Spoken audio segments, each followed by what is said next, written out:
Oke, saya mulai saja untuk membuka sesi workshop kali ini. Kita akan masuk dalam sebuah workshop yang berjudul Repositioning of Educator.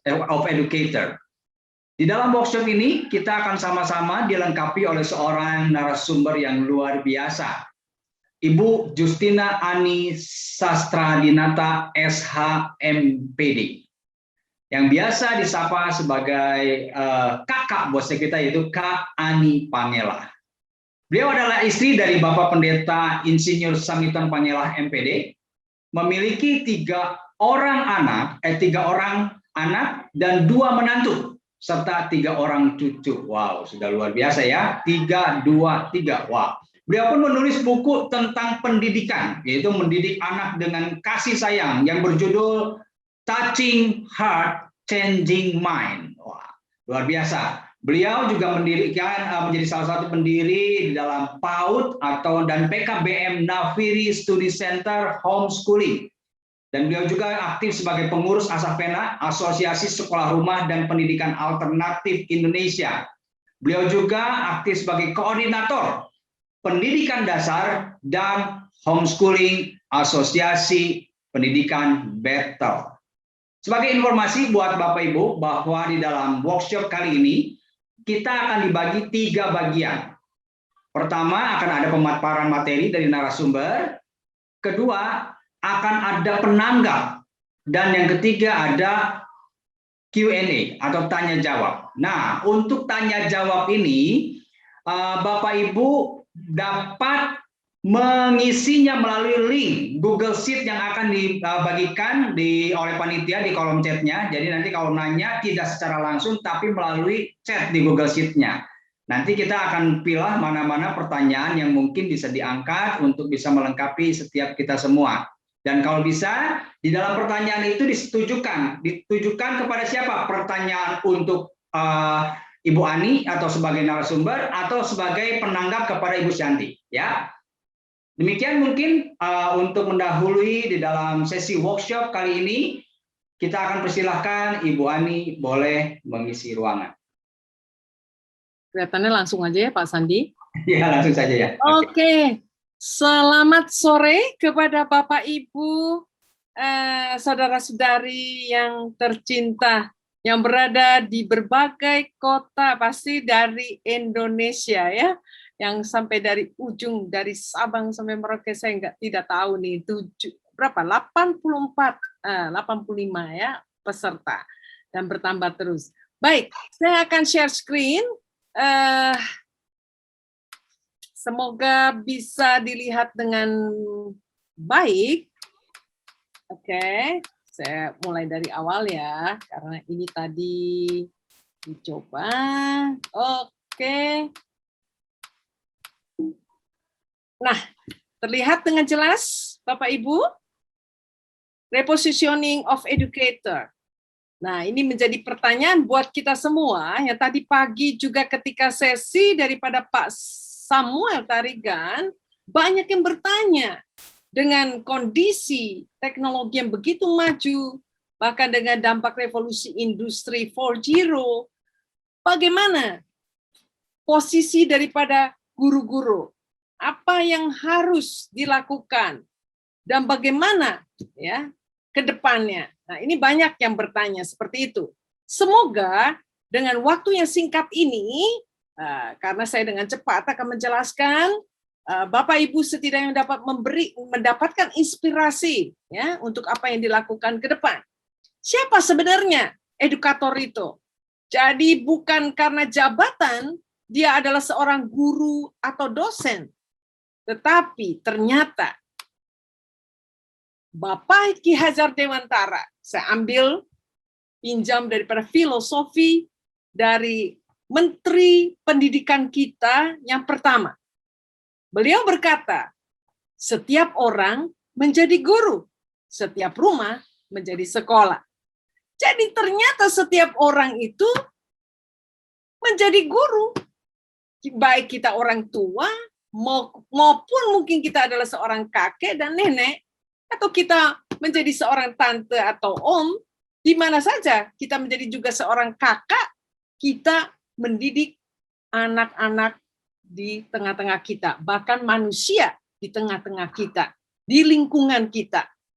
Nah, setiap rumah menjadi sekolah dalam hal di sini memang anak-anak belajar segala sesuatu mulai dari rumah. Bapak Ibu Saudari yang terkasih, kita lihat di sini ada integrasi tripusat pendidikan. Itu ada lingkaran, sekolah, keluarga, masyarakat. Yang mana semua ini saling terkait, ya. Ini ekosistem pendidikan yang harus bersinergi. Mengapa? Kalau dari keluarga di sini, orang tua mendidik misalnya tidak benar, dengan pola asuh umpamanya menekan, ya, dengan pola asuh kekerasan, maka berdampak juga kepada anak-anak di sekolahnya.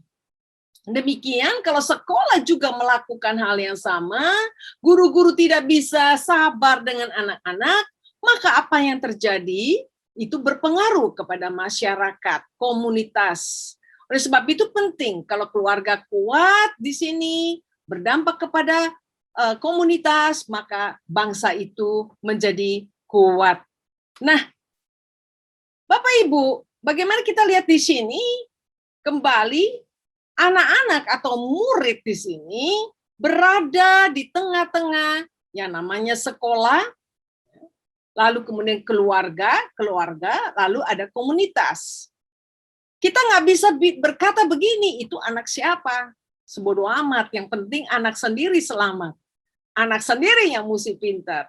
Ya, tapi saya berharap semua yang hadir dalam sesi saya hari ini bisa memiliki hati sebagai pendidik bagi anak-anak, terutama juga ya, khususnya, dan juga orang-orang di sekitar kita. Kita memberi inspirasi dan mengedukasi. Baik, Yesus sendiri berkata, tadi pagi sudah kita dengar dari Pak Pendeta Rubin, bagaimana beliau membahas tentang amanat agung. Dari Matius pasal 28 ayat 19 sampai 20. Yesus berkata, pergi jadikanlah seluruh bangsa muridku. Saya tidak membahas dalam, karena nanti penanggap saya secara teologis akan membahasnya. Tapi pada prinsipnya kita paham dan kita harus juga mengerti bahwa sesungguhnya kita harus melakukan amanat agung. Karena ini tugas kita, yaitu menjadikan semua bangsa murid. Nah, kita lihat di sini siapa sih yang sebenarnya yang namanya edukator, siapa yang disebut pendidik? Ini adalah kita semua. Kita, ya. Saudara berkata, saya adalah seorang pendidik, saya adalah mesti memuridkan, entah itu anak atau cucu sendiri juga harus dimuridkan, ya. Oke, pendidikan, saya ingin bahas sedikit tentang pendidikan holistik. Jadi bicara pendidikan bukan saja bicara tentang satu sisi manusia yang mana dididik dalam arti otaknya. Tetapi bicara holistik adalah dari sudut manusia, baik kita, baik jiwanya, baik juga raga maupun tubuhnya, semua dari segi jiwa yang emosinya dan semuanya harus diedukasi.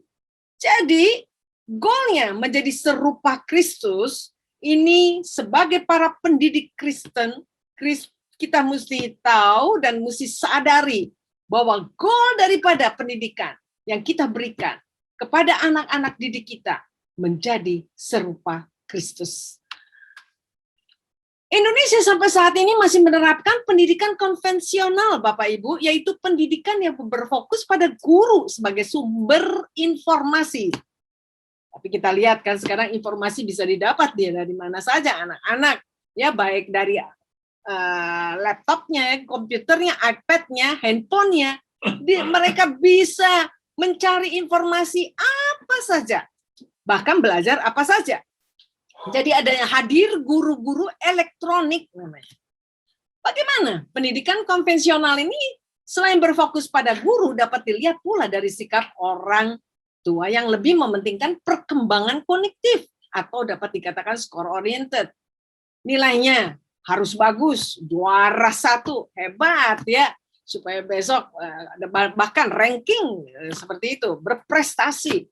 Nah, kita harus sadari bahwa pendidikan bukan melulu soal nilai ya yang dikejar. Tetapi tadi sekali lagi, hakikat pendidikan holistik merupakan suatu filsafat pendidikan yang berangkat dari pemikiran bahwa pada dasarnya seorang individu dapat menentukan identitas, makna hidupnya, tujuan hidupnya. Itu mesti tahu anak-anak sejak dini tentang makna hidup dan tujuan hidupnya. Sehingga ini hubungannya dengan masyarakat, lingkungan, dan nilai-nilai spiritual yang mereka harus miliki, yang diajarkan oleh orang tua ya, dan para pendidik. Secara eksplisit ditujukan untuk mengembangkan seluruh dimensi manusia. Jadi sekali lagi, bukan hanya intelektual saja yang diajar, dididik, tetapi seluruh ya, dimensi manusia, yaitu aspek akademiknya, kognitif, emosi, sosialnya, spiritualnya, motoriknya, dan kreativitasnya. Bahkan tadi jelas sekali lewat Pak Samuel ya, tarikan sesinya yang pagi hari, kalau ada Bapak Ibu yang ikut, bahwa ternyata kreativitas dan produktivitas itu sangat-sangat penting. Dan terlebih, anak-anak harus mampu, punya kemampuan untuk problem solving, dalam arti memecahkan masalah. Nah ini ya, jadi kita mendidik itu bukan hanya satu dimensi, tetapi seluruh dimensi daripada manusia itu sendiri, memanusiakan manusia. Nah, Bapak Ibu dan saudara-saudari yang hadir pada sesi saya pada sore hari ini, kita sebagai edukator yang seperti apa sih? Apakah kita yang sebagai edukator yang menakutkan buat anak-anak dengan mata kita yang melotot untuk supaya anak taat gitu? Atau kita adalah edukator yang suka memberikan hadiah-hadiah? Ya, tentu kita tidak menginginkan anak-anak melakukan sesuatu karena berdasarkan kemauan orang lain. Tetapi kita rindu anak-anak kita itu melakukan sesuatu keluar dari kesadaran, motivasi dirinya. Nah, edukator seperti apakah kita? Ini menjadi evaluasi buat kita. Guru adalah seorang pejuang tulus tanpa tanda jasa, mencerdaskan bangsa. Bapak Ki Hajar Dewantara, ini bagus sekali. Jadi seorang edukator, baik dalam hal ini juga orang tua, kan nggak pernah kan minta balas jasa kan kepada anak-anaknya kalau udah gede. Ya kan, mamamu ini udah didik kamu, beliin mainan, nyusuin kamu, beli pampers, balikin dong, ya kan? Tiap bulan harus kamu setor, ya. Tidak ada tentunya ya, cinta orang tua tidak ada syarat-syarat seperti itu, bukan? Tentu jika anak-anak ya tidak bisa memberikan, walaupun mereka sudah besar, mereka cukup untuk keluarganya saja, ya sudah, kita bersyukur. Kita pejuang yang tulus tentunya dalam hal ini.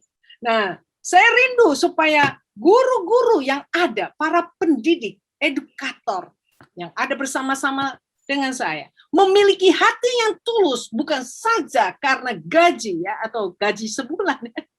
Gaji sebulan, waduh nggak naik-naik lagi, apalagi lagi pandemi begini, gaji banyak yang diturunin lagi ya. Wah ya, tetapi biarlah hari ini Anda semua, kita semua sebagai pejuang tulus tanpa tanda jasa mencerdaskan bangsa. Luar biasa. Nah, Bapak Ibu, dengan adanya dikatakan disruption adalah inovasi, inilah inovasi yang akan menggantikan seluruh sistem yang lama, Bapak Ibu, kepada sistem yang baru, ya, cara-cara yang baru. Jadi disruption ini berpotensi menggantikan pemain-pemain lama dengan yang baru. Yang tadi sudah kita dengar tadi pagi dari Pak Samuel Tarigan dari sesinya. Saudara bisa dapatkan itu ya dari website kami, Asosiasi Pendidikan Bertel. di mana ini teknologi digital, ya semua teknologi lama diganti semua, ya lebih efisien, lebih bermanfaat. Ini menurut kata Pak Kasali R ya 2017. Lalu bagaimana? Apa sih yang terjadi? Nah ini juga ya industri 1.0, lalu berkembang 2.0, lalu 3.0, dan sekarang 4.0. Lalu bagaimana dengan adanya perkembangan ini? Ya, yang tadi juga sudah dibahas oleh Pak Samuel Tarigan, saya ulangi ya. Jadi bagaimana dengan adanya cyber connecting by internet seperti ini membuat keadaan di dunia ini berubah sangat-sangat cepat. Dari yang tadinya mesin uap, ada listrik, nah kemudian ada komputer elektronik, dan sekarang lebih canggih lagi ya, yang 4.0-nya. Nah, apa yang harus kita lakukan dengan dunia berubah sangat cepat? Sebagai edukator, kita harus mempersiapkan anak-anak kita. Selain diri kita juga mesti mengupgrade diri dan belajar terus. Saya berkata kepada teman-teman di dalam tim kami berkata bahwa kita yang harus berubah lebih cepat, makanya belajar terus ya. Ya, belajar terus menjadi bagaimana melakukan peranan kita di dalam pendidikan ini. Kita nggak bisa menjadi guru yang seperti robot lagi. Guru robot, paham ya Bapak Ibu, saudari? Ya dulu masa-masa kita kalau angkatan baby boomers ya, seperti saya ini angkatan baby boomers, di mana sekolah masih ada guru berdiri di depan, kita ada 40 anak ya. Guru ngomong aja terus, lalu kemudian anak didikte. Ya kan? Anak tidak bisa berpikir, tidak dibiarkan, ya, tidak dibangun untuk berpikir kritis seperti itu. Kreatifnya tidak digali, ya, potensinya tidak digali dan tidak keluar. Nah, ini tentu tidak bisa ya. Kita harus planning dalam arti kita repositioning sebagai edukator. Kita mengerti kalau keadaan dunia sudah seperti ini, apa kita harus juga mengupgrade diri kita dan kita mau berubah. Perubahan ini nggak bisa sekali. Saya berkata kepada teman-teman, perubahan nggak sekali, besok berubah lagi. Besok berubah lagi. Kita harus fleksibel. Orang yang bisa bertahan, beradaptasi dengan perubahan, dia bisa move, ya, bisa ikut dengan perubahan dalam arti bukan perubahan yang dalam arti negatif kita ke bawah arus, tidak. Tetapi bagaimana pembelajar sebagai pembelajar seumur hidup.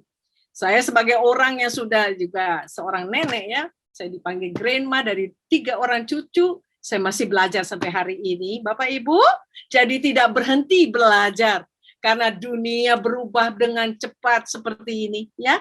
Oke, bagaimana sekarang belajar dari rumah? Ini memang sudah ada ya di tengah-tengah kita oleh karena memang pandemi.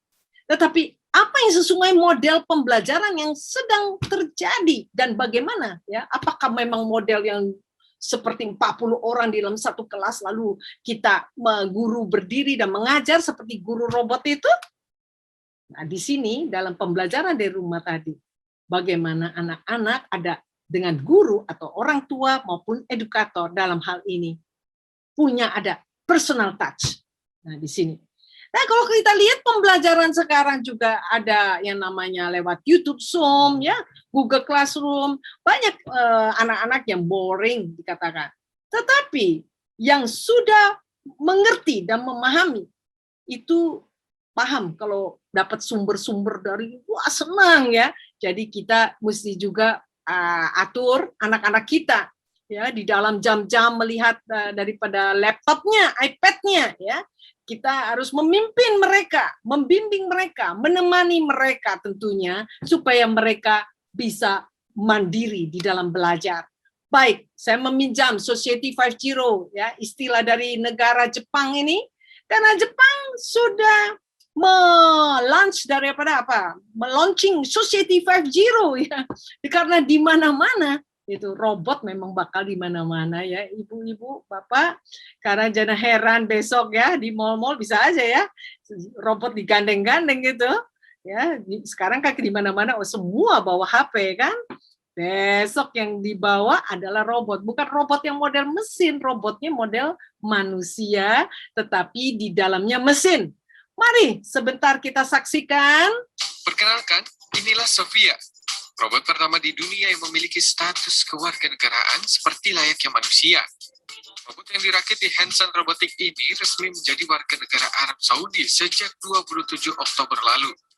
Pemberian kewarganegaraan bagi Sophia merupakan bagian dari visi Arab Saudi 2030 yang dicanangkan dalam gelaran Future Investment Initiative. Resmi miliki kewarganegaraan, Sophia tampil berpidato. Ya, sorry. Sempat. Di hadapan peserta forum internasional.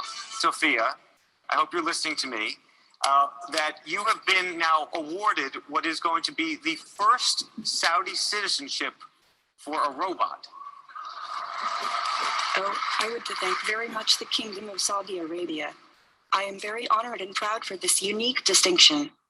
This is historical to be the first robot in the world to be recognized with a citizenship. Sophia, thank you very much, Sophia. We appreciate that very much. I am still overwhelmed by that conversation. Dalam forum tersebut, Sophia dengan lugas membantah kekhawatiran akan Saya lompat ya, karena film ini setidaknya menggambarkan dan ibu bapak bisa melihatnya. Bagaimana robot-robot ini sedang diproduksi besar-besaran ya Bapak Ibu ya, di berbagai negara yang teknologinya begitu maju, Amerika, di Eropa ya, luar biasa. Jadi di Jepang juga demikian. Jadi mereka cantik-cantik, yang ganteng-ganteng dari luar, bahan bakunya juga ya luar biasa dipegang kenyal-kenyal begitu ya Bapak Ibu ya. Tetapi di dalamnya adalah mesin ya. Nah, profil guru masa depan seperti apakah? Ya. Nah, ini kita lihat pokok pemikiran filosofis daripada Ki Hajar Dewantara dengan Ingarsa Sungtulada, Ing Madia Mangunkarsa, Tutwuri Handayani. Pemahaman minat dan bakat siswa karena kodrat mereka adalah pribadi yang unik. Gitu. Yang kedua. Yang ketiga adalah bermain adalah salah satu tuntutan jiwa anak. Sehingga permainan yang mendidik diperlukan. Yang keempat, budi pekerti diperlukan dalam proses pendidikan. Yang kelima, sekolah ibarat ladang. Guru adalah petani yang menanam dan siswa adalah benih. Luar biasa bukan? Filosofi Pak Ki Hajar ini luar biasa. Dari mana ya pengaruhnya? Dia belajar dari berbagai sumber, Bapak Ibu. Saya sangat terharu dan betul-betul sangat-sangat terharu dan aduh kalau seandainya Pak Ki Hajar masih hidup hari ini, tentu ya kita rasa bahagia semua nih. Karena kenapa? Beliau pada masanya itu semua filosofi dan semua apa yang dilakukan bahkan yang ditulis juga itu telah melampaui zamannya. Bayangkan ya. Nah, ini di depan memberi contoh, di tengah memberi semangat dan di belakang memberi daya kekuatan. Nah, ini kan luar biasa peranannya.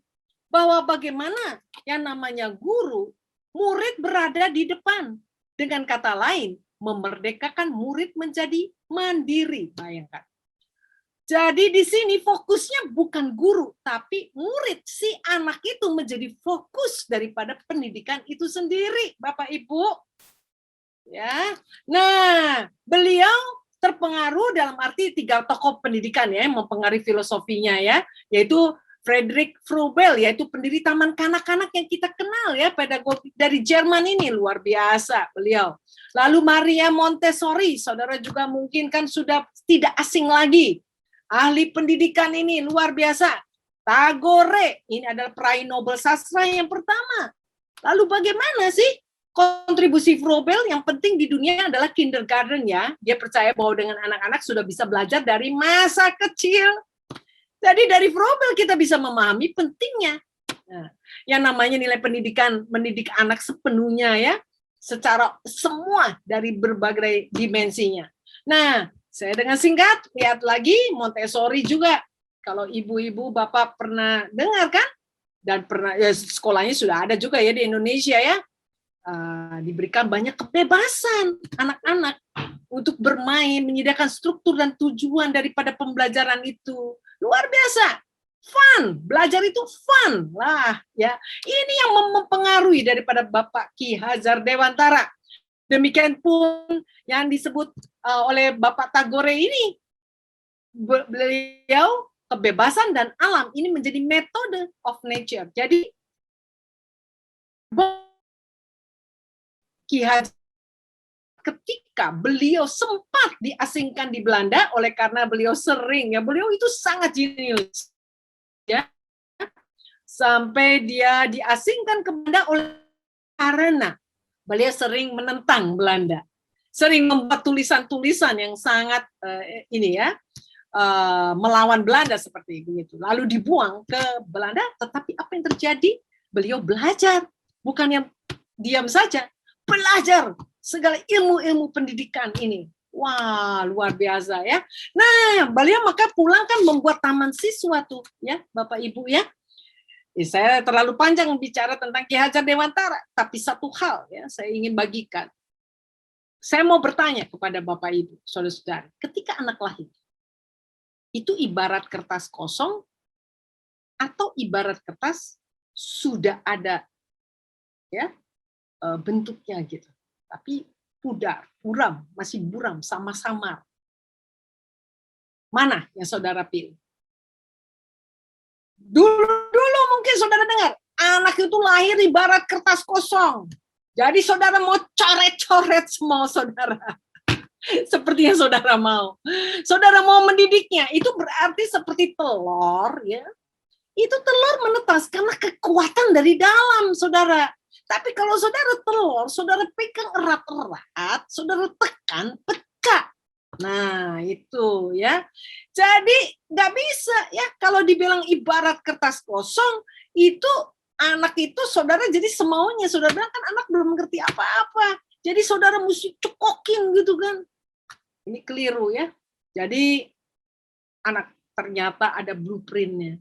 Jadi rencana Allah itu ada atas setiap anak, Bapak Ibu. Jadi penting untuk kita bertanya kepada Tuhan. Tuhan, apa rencanamu atas anak saya?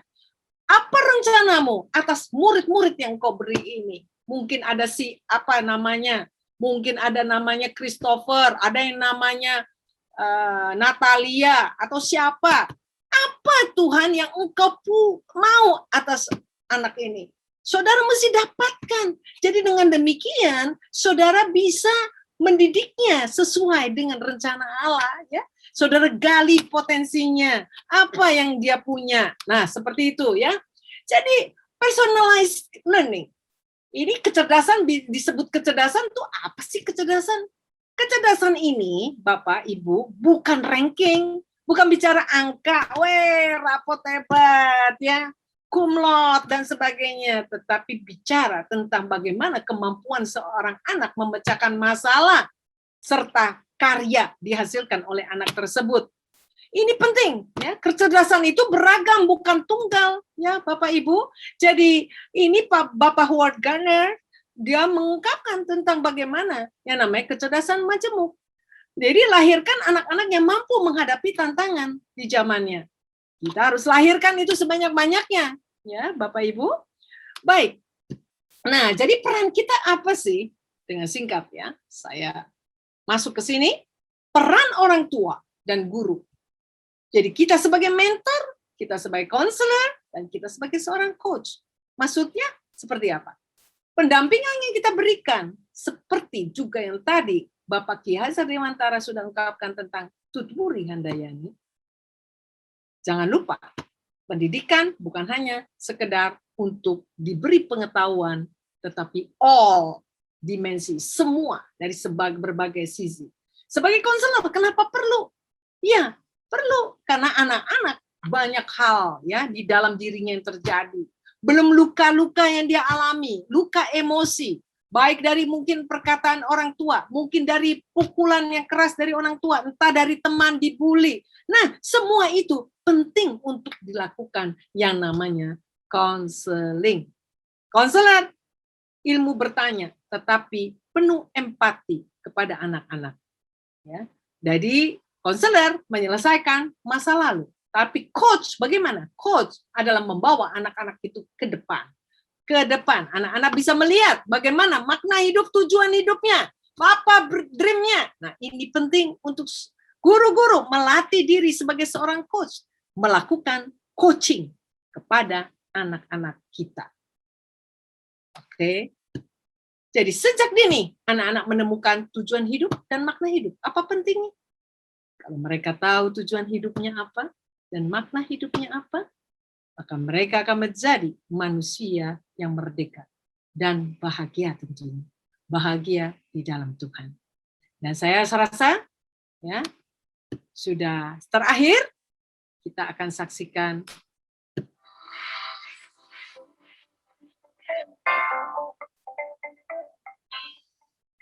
Kementerian Pendidikan dan Kebudayaan Republik Indonesia telah menetapkan kebijakan di masa pandemi ini bahwa sekolah-sekolah yang berada di wilayah zona merah harus mengadakan pembelajaran secara daring. Oleh karena itu, Ketua Yayasan Nafiri Anak Indonesia bersama kepala sekolah dan seluruh jajaran pemimpin di Nafiri Study Center mengadakan rapat dan memutuskan pembelajaran dilakukan secara daring dan murid-murid belajar dari rumah. Menindaklanjuti hasil keputusan rapat, kami mensosialisasikannya melalui akun resmi media sosial milik sekolah dan mengadakan pertemuan bersama orang tua murid secara daring. Pembelajaran dilakukan melalui video conference, di mana guru-guru mengadakan permainan daring yang menarik, membuat berbagai video pembelajaran yang kreatif, dan menggunakan aplikasi media belajar digital. Buku penghubung disampaikan melalui aplikasi sekolah, dan aktivitas murid dikirimkan kepada orang tua secara berkala 1 bulan 1 kali. Fokus pembelajaran kepada pembentukan karakter, serta menemukan dan mengembangkan potensi di dalam diri anak. Murid-murid juga mengikuti konseling dan coaching yang dilakukan secara berkala. Khusus untuk PAUD, konseling dilakukan dengan menggunakan teknik play therapy. Orang tua murid akan dibekali secara berkala dengan ilmu-ilmu mengasuh anak dalam sesi-sesi parenting yang disampaikan oleh para ahli di bidang. Orang tua murid akan mengikuti pertemuan secara berkala seminggu 1 kali untuk menjalin hubungan antara orang tua dengan guru.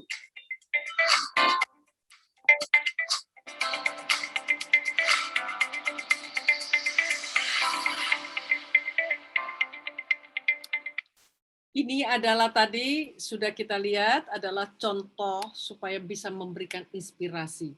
Apa yang sudah dilakukan di komunitas daripada sekolah NSC. Baik, saya kembalikan kepada moderator kita, Pak Sandi.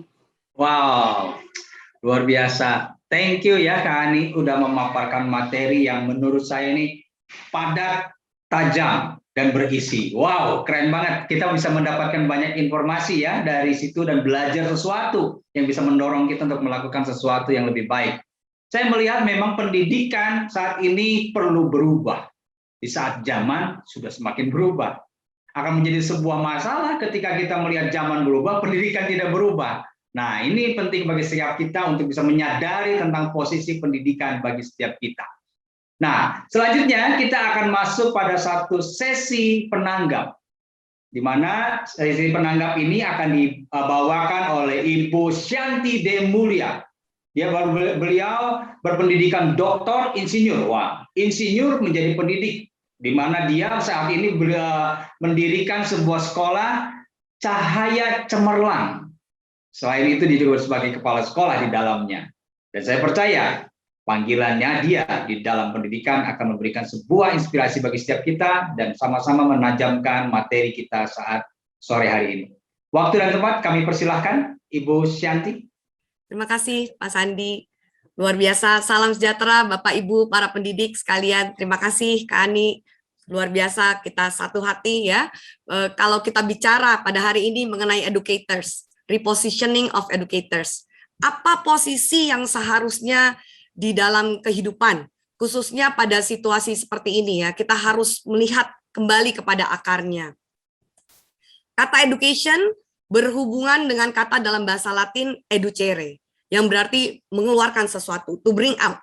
Jadi secara etimologis, pendidik diharapkan menuntun peserta didik mengeluarkan sesuatu. Mengeluarkan apa?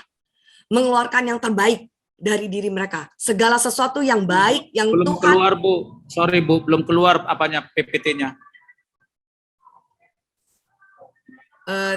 Tidak ada share screen. Boleh, ya. Terima kasih. Ya. Jadi, saya lanjutkan ya. Jadi, para pendidik ya, kita diharapkan mengeluarkan yang terbaik dari diri peserta didik. Segala sesuatu yang baik yang Tuhan sudah berikan di dalam kehidupan anak-anak didik kita. Nah, kata educere ini juga ditemukan dalam kata konduktor. Jadi, seseorang yang memimpin sekelompok pemain musik atau juga kondektur ya, kalau kita tahu seseorang yang memimpin dalam sebuah perjalanan. Kalau seorang konduktor di dalam sebuah orkestra, bukanlah perannya sebagai metronom saja, yang hanya mengatur beat atau ketukan. Jadi seorang konduktor harus tahu suara seperti apa yang dia ingin hasilkan, bukan hanya suara atau musik yang kosong. Karena pemain musik yang tidak terinspirasi. Tadi saya bagus ya, saya senang sekali guru robot. Jangan jadi guru robot. Ya, jangan sampai kita menjadi guru yang bisa digantikan oleh robot. Nah, jadi seorang pendidik bukan hanya mengisi jadwal jam belajar, mengejar porsi kurikulum yang penting selesai, ya. Tetapi kita harus menjadi seseorang yang mengenal betul satu persatu keunikan anak didik kita dan menginspirasi mereka, menghasilkan sesuatu yang luar biasa. Dalam ilmu kelistrikan, konduktor ialah bahan biasanya logam sifatnya, yang dapat membawa aliran listrik. Seorang pendidik adalah seseorang yang dapat menularkan semangat dan antusiasme. Jadi tugas utama pendidik adalah untuk menanamkan kemauan dan menjadi fasilitator untuk peserta didik menjadi senang belajar. Seharusnya pendidikan bukan menghasilkan orang yang sudah belajar, tetapi orang yang selalu belajar karena senang belajar. Situasi saat ini sebenarnya menjadi satu ajang yang sempurna, di mana setiap orang harus menjadi guru. Ya, tadi kita tahu sebenarnya pendidikan berawal dari rumah, tapi di situasi seperti ini menjadi luar biasa karena setiap orang sekarang menjadi guru dan setiap rumah menjadi sekolah dalam arti literal. 1,5 tahun masa disrupsi ini ya adalah model pendidikan manusia yang sesungguhnya. Pembelajaran masyarakat seluruhnya, di mana kakek, nenek, orang tua, anak-anak sekarang bersama-sama menjadi pembelajar. Saat ini menjadi milestone yang penting, yang memaksa sekolah, keluarga, dan masyarakat bersinergi, membangun ekosistem pendidikan model baru. Masa ini mengubahkan paradigma kita terhadap pendidikan. Bagaimana cara kita memandang situasi ini? Apakah sebagai penghalang, atau sebuah pintu baru yang terbuka bagi pendidikan? Pendidikan bersama keluarga, penggunaan teknologi baru, cara-cara baru berinteraksi, fleksibilitas waktu dan tempat, luar biasa. Sekarang keluarga-keluarga bisa melakukan perjalanan misi tanpa khawatir anaknya ketinggalan sekolah. Pendidikan tanpa tembok. Pendidikan Kristen menjadi sangat krusial di masa-masa seperti ini. Karena Yesus datang untuk memberikan hidup. Pendidik Kristen seharusnya hadir untuk menuntun manusia menjadi hidup. Memanusiakan manusia tadi ya, kata Kak Ani ya, mengisi kehidupan menjadi serupa Kristus. Tanpa kehadiran dan kedaulatan Tuhan akan terjadi penyimpangan dalam proses pembelajaran. Tujuan pendidikan Kristen adalah memenangkan anak bagi Tuhan, supaya anak memahami rencana Tuhan dalam kehidupannya. Tadi, kertas samar, belum jelas, supaya anak-anak memahami jelas apa rencana Tuhan dalam kehidupannya, supaya dia bisa mengisi kehidupannya, hidup di masa kini dan masa mendatang. Dan kita tahu, guru di atas segala guru adalah Yesus sendiri. Mengapa Yesus adalah guru yang menakjubkan? Apa yang menyebabkan banyak orang mengikuti dia? Yesus selalu mencari dan menggunakan saat-saat yang tepat untuk mengajar. Dan saat yang paling baik untuk mengajar adalah saat terjadi disrupsi, saat ada ketidakseimbangan, saat ada kebingungan, saat ada perubahan. Saat seperti sekarang ini adalah saat paling tepat untuk mengajar. Tujuan Yesus mengajar selalu tertuju pada kehidupan, bukan hanya intelektual manusia. Jangan hanya mengajar untuk pengetahuan saja. Pendidik harus selalu fokus kepada mengajar bagaimana seharusnya kita hidup. Hidup bagi Tuhan, hidup untuk sesama. Kepribadian Yesus memberi kehidupan dan vitalitas pada pesan yang dibawanya. Orang-orang suka mendengarkan Yesus karena kepribadian orangnya. Karena itu bukan hanya apa yang dia ajarkan, tetapi siapa dia yang menarik orang untuk mendengarkan dia. Jadi biasanya salah satu requirement pertama untuk menjadi guru, ya, harus anak-anak senang sama kita. Membuat anak-anak senang mendengarkan kita. Ya. Jadi apa yang kita bisa pelajari dari kepribadian Yesus? Pertama, antusiasmenya. Antusiasme Yesus adalah salah satu elemen dari kuasanya sebagai seorang guru. Antusiasme Yesus menular, ya. Jadi kita harus punya antusiasme yang menular. Orang-orang di sekitarnya menangkap apinya, menyebarkan nyala api semangatnya kemanapun mereka pergi. Sepanjang pelayanannya, mereka yang berhubungan dengan Yesus, kontak, mendapatkan visi baru dan keluar dengan semangat yang baru untuk melayani. Dan antusiasme Yesus tidak terpengaruh oleh kesulitan. Situasi seperti sekarang ini seharusnya tidak membuat antusiasme seorang pendidik menjadi kendor. Tetapi setiap tantangan seharusnya membuat seorang pendidik semakin bersemangat dan menularkan semangat itu kepada murid-murid. Sekarang kepada seluruh keluarga murid-murid. Ya, jadi kita belajar bersama-sama. Yang kedua, orisinalitas Yesus. Salah satu kualitas kepribadian Yesus yang paling memikat adalah kualitas orisinalitasnya. Ide-ide Kristus baru dan mengejutkan. Orang-orang memandangnya dan bertanya-tanya serta dibuat kagum dengan ajarannya. Disebutkan 31 kali di dalam Injil, orang-orang kagum. Situasi disrupsi ini memerlukan ide-ide baru. Be out of the box. Setiap tantangan baru adalah box baru yang membuka kesempatan kita untuk berpikir out of the box. Untuk berpikir out of the box, kita perlu box. Jadi situasi ini bagus. Karena this is our box, ini box kita, ya. Tidak ada box, tidak bisa berpikir out of the box. Oke, jadi pendidikan harus kreatif, punya ide-ide baru yang mengejutkan. Siapa yang berkata bahwa dengan adanya disrupsi ini terjadi learning gap? Siapa yang bilang pembelajaran jarak jauh membosankan? Siapa yang menentukan bahwa saat ini anak-anak tidak bisa bermain bersama? Ingat, pendidik adalah juga kondektur. Kita, pendidik yang menentukan perjalanan ini menjadi suatu perjalanan yang menyedihkan, membosankan, ya, menjadi traumatik buat anak-anak, atau perjalanan yang menyenangkan, menarik, dan banyak hal baru yang bisa dipelajari. Karena satu hari nanti akan ada masa seperti ini lagi untuk anak-anak kita. Mereka sedang belajar dari kita bagaimana menghadapi masa seperti ini. Ketiga, iman Yesus kepada murid-muridnya. Yesus memiliki iman dan pikiran yang positif pada setiap orang dan keyakinan yang teguh bahwa yang terburuk dalam diri seseorang dapat diubah. Yesus terbiasa berurusan dengan segala macam dan kondisi manusia. Tetapi yang pasti pada setiap orang dia melihat adanya harapan. Karena dia percaya bahwa setiap orang adalah ciptaan Tuhan yang sungguh sangat baik. Yesus tidak pernah dalam keadaan apapun gagal memunculkan yang terbaik dalam diri seorang individu. Apakah itu seorang Farisi yang merasa benar sendiri, pemungut cukai yang curang, atau seorang wanita yang berdosa. Dia melakukannya dengan menunjukkan minat pada mereka dan menginspirasi mereka untuk mencapai yang baik. Bagaimana dengan kita? Bagaimana waktu kita melihat seorang anak? Apa yang kita lihat di dalam diri mereka? Yesus percaya bahwa cara untuk mendapatkan kepercayaan dari manusia adalah dengan menunjukkan bahwa kita memiliki keyakinan pada mereka. Punya keyakinan dalam diri anak-anak didik kita. Keempat, menekankan sentuhan pribadi. Tadi sudah dibahas juga dengan Kak Ina, ya, luar biasa. Sebagian besar waktu Yesus dihabiskan bersama individu atau kelompok kecil. Dia berurusan dengan orang banyak, tetapi pelayanan utamanya tidak diberikan dalam pertemuan massal kebanyakan. Dengan sedikit lebih dari 3 tahun melakukan pekerjaannya, dia menghabiskan banyak waktu berurusan dengan individu. Guru pada masa ini harus menjadi penasihat pribadi, counselor, coach, membimbing murid mereka dalam menyelesaikan masalah mereka. Khususnya di dalam situasi yang baru ini, baik bagi para murid atau bahkan keluarga-keluarga. Kelima, mulai di mana orang-orang berada. Yesus tidak punya tempat khusus untuk bertemu. Bisa di rumah, di sinagoga, di gunung, di laut. Dia mengajar secara alami dan informal. Dimulai dengan minat dan kebutuhan siswa.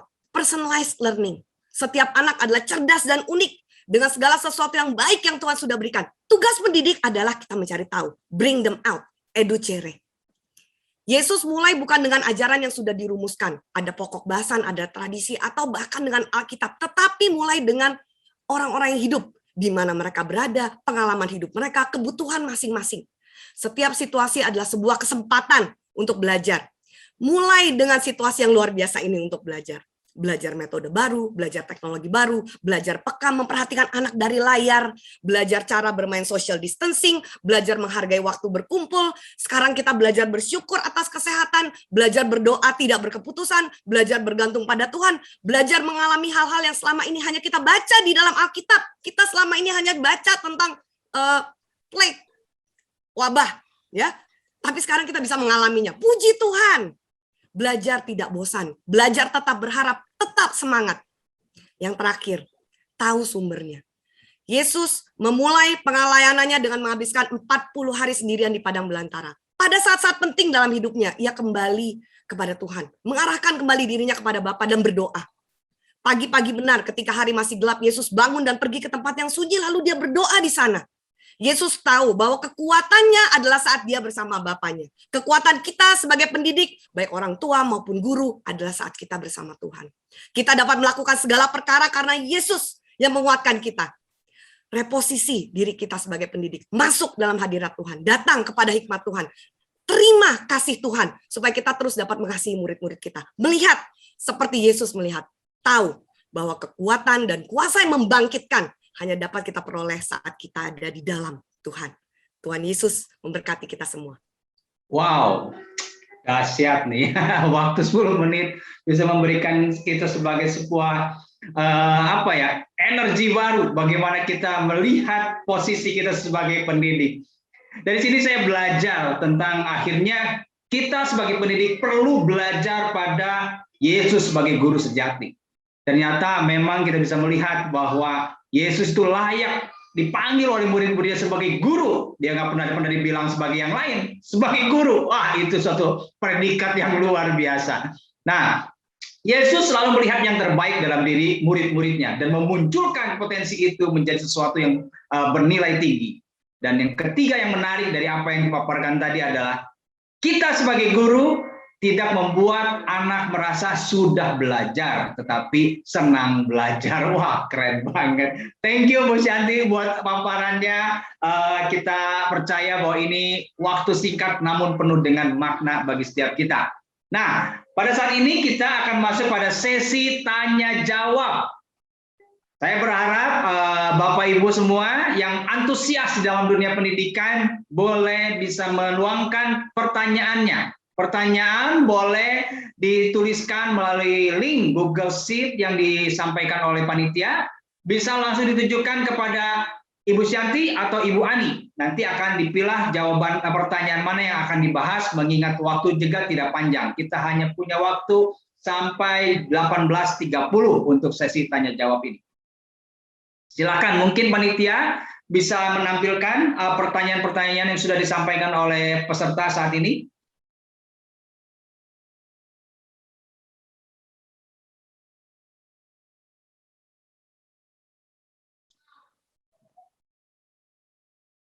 Wah, kalau mungkin belum sempat masuk, apa langsung di chat sini saja, gitu.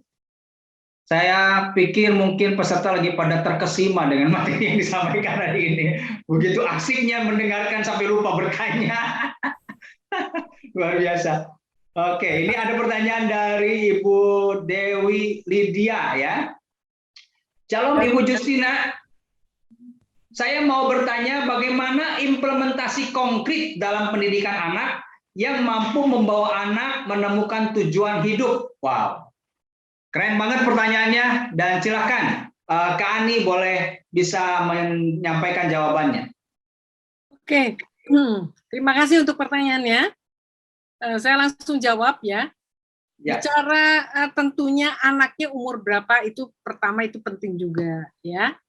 Jadi kita mulai dengan itu pekerjaan kita, fungsi kita sebagai seorang coach juga, ya, yaitu mengerti bagaimana dia anak itu lahir atau manusia diciptakan. Nah itu mesti mulai dari situ tuh penciptaan manusia. Jadi Tuhan itu menciptakan manusia itu bukan karena dia tidak ada kerjaan ya Bapak Ibu ya. Lalu iseng-iseng aja gitu. Udahlah ciptain manusia gitu. Ya daripada kosong nih bumi gitu. Ya, bukan. Tetapi manusia diciptakan selain segambar dengan dia, itu ada tujuannya. Bahkan setiap manusia itu ada blueprint-nya. Ya. Saya nggak akan bahas terlalu panjang karena waktunya itu kalau itu bicara kan teologi ada ayat-ayatnya semua tuh ya. Nah, intinya manusia diciptakan oleh Tuhan dengan bahan bakunya adalah debu tanah. Ini anak-anak mesti ngerti sehingga dia paham dia dari mana. Jadi saudara nggak bisa bilang burung bangau terbang bawa gitu ya, taruh depan pintu. Ya nggak bisa ya. Tetapi mesti diceritakan bahwa manusia berasal dari debu tanah, lalu Allah bagaimana menciptakannya? Dihembuskan nafasnya, rohnya di dalam diri anak tersebut, manusia. Sehingga manusia hidup dan bergerak karena Allah. Bukan karena siapa-siapa. Jadi kita bisa bergerak, kita hidup, ini karena Allah. Saya menghormati Bapak Ibu karena ada bagian Allah di dalam diri Bapak Ibu. Ini penting untuk anak-anak memahami, mengerti bagaimana proses penciptaan itu. Jadi Allah ingin supaya manusia yang diciptakan segambar, serupa dengan Dia, itu ada di dalam rencananya, melakukan kehendaknya. Dengan anak-anak tahu, selain memang kan di coaching ditanya ya, itu ya ditanya anak-anak kalau udah besar besok mau jadi apa, ya ditanya terus ya. Kalau pakai bahasa anak-anak ini biasa dites-tes juga ya dengan gambar, dengan isi. Kalau sudah besar bisa dengan ada pertanyaan-pertanyaan sehingga mereka bisa dengan isian mereka dan juga tanya jawab, lalu kita juga observasi daripada perilaku mereka bisa kita arahkan. Nah, Bapak Ibu, jadi mendidik anak tidak mudah, ya. Menjadi orang tua memang tidak mudah. Sekali lagi harus kita juga sekolah untuk orang tua. Makanya tadi ya ada contoh kan dari sekolah yang itu ada parentingnya, gitu kan. Penting kenapa? Karena tidak mudah. Dan sebagai seorang edukator harus bisa matanya tajam, jeli untuk bisa melihat anak-anak ini, ya, panggilan hidupnya dan sebagainya diarahkan lewat pertanyaan-pertanyaan. Nah, dengan demikian, dari kecil kalau mereka tahu tujuan mereka apa, contoh, cucu saya, sekarang usia 10 tahun, baru kemarin dia ngomong, Mama, Grandma, dia tanya, dia ngomong sama saya, Grandma, kalau ada yang tanya, Kara, kamu mau bagaimana, Mbak udah besar, terus kamu pinter apa aja sih? Dia bilang, kalau jawabannya, Grandma, saya pinter menggambar, saya pinter main piano, saya pinter, dia sebut. Tapi itu tidak membanggakan. Lalu dia berkata, kalau saya berkata, saya punya kemampuan untuk mengelola emosi saya. Saya jadi bingung. Bengong ya.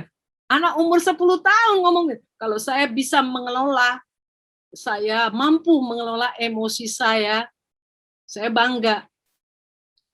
Kalau saya bisa mengartikan semua yang terjadi, masalah yang saya hadapi, saya kasih makna yang benar, wah, saya bangga. Saya nggak cepat emosi, saya akan jadi orang yang bahagia.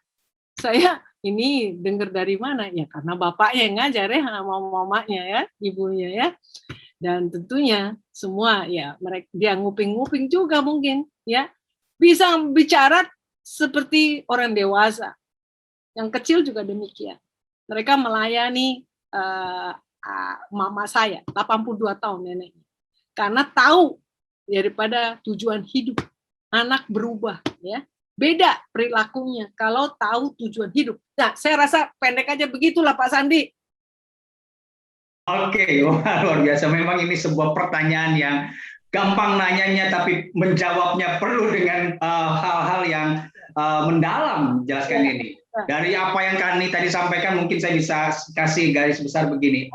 Setiap anak yang mengerti tentang keberadaan dirinya dengan benar akan bisa memfungsikan hidupnya dengan benar. Nah, bagaimana cara menemukan itu? Tentu akan ada proses-proses yang lebih jauh. Ya, terima kasih Kani buat jawabannya.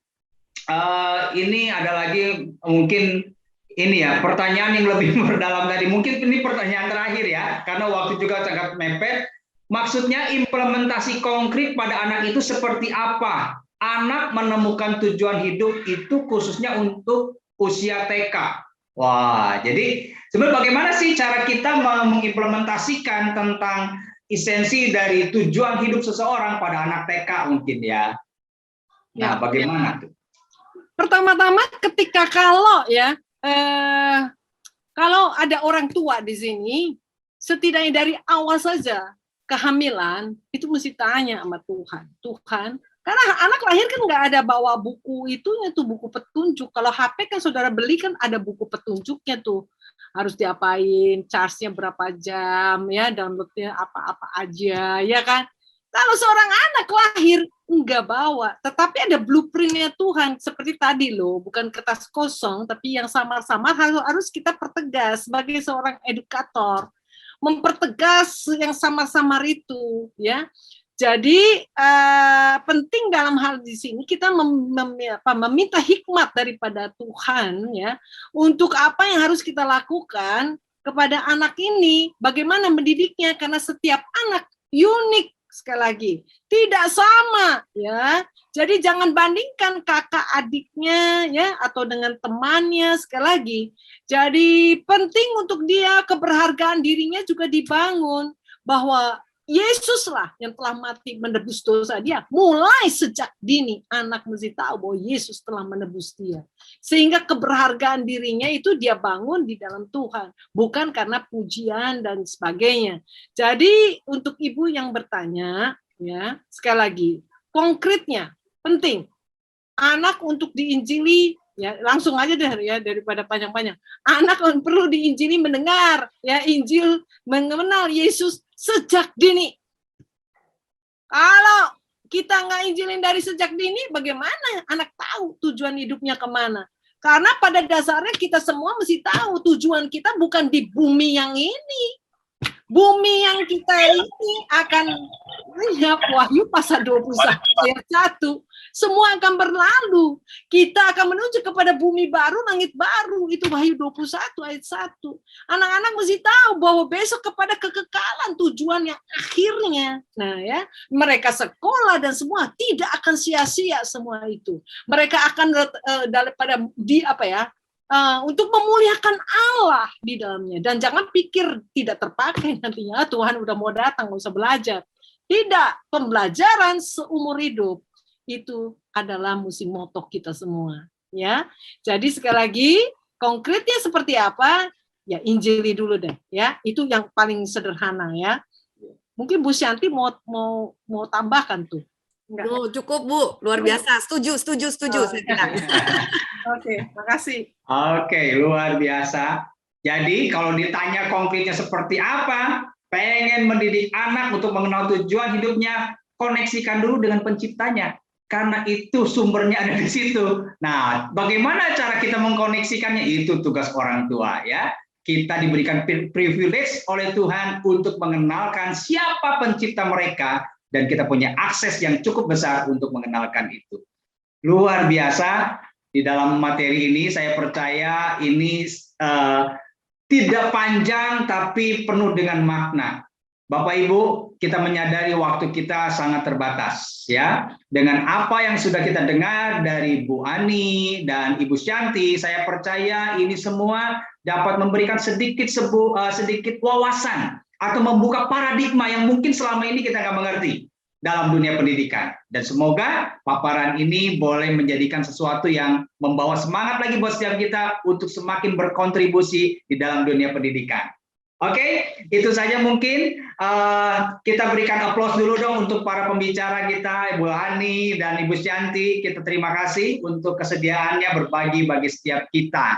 Nah, Bapak Ibu, kita akan mendengarkan beberapa pengumuman dari apa yang sudah disiapkan oleh panitia. Itu sebabnya Bapak Ibu dipersilahkan setelah sesi ini sebentar kita akan selesai untuk meninggalkan room ini, ya, masuk kepada main room karena pengumuman akan disampaikan di main room semuanya.